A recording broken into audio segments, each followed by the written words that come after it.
Supreme court में नैब तरमीम के खिलाफ पीटीआई की दरख्वास्त पर समाअत हुई। चीफ जस्टिस ने रिमार्क्स दिए कि आपकी दलील है कि नैब कानून से किसी मुल्जिम का जुर्म कबूल करना अब कोई जुर्म ही नहीं रहा। इससे तो साबित हुआ कि प्ली बार्गेन के बाद भी मुल्जिम का एतराफ़ जुर्म तस्वुर नहीं होगा। जस्टिस मंसूर अली शाह ने कहा कि देखना होगा क्या नैब कानून में तब्दीली बुनियादी हुकूक से मुतसादिम है या नहीं। वकील पीटीआई ख्वाजा हारिस ने दलाइल दिए कि तरमीम के बाद अब दरख्वास्तें दिए बगैर मुकदमात वापस भेजे जा रहे हैं। अदालत ने समाअत कल तक के लिए मुलतवी कर दी। मंजिल, रास्ता, जज्बा, भयानक सच्चाई से हटाए पर्दे और तोड़ डाली झूठ की बेड़ियां। सलाखों से डरना कैसा जब चट्टानों ने पाला हो।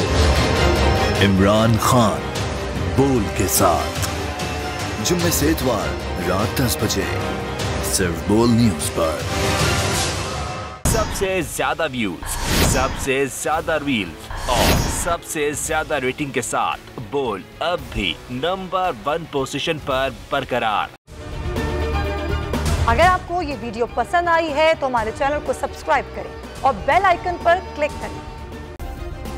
सब्सक्राइब करें और बेल दबाएं ताकि कोई खबर रह न जाए।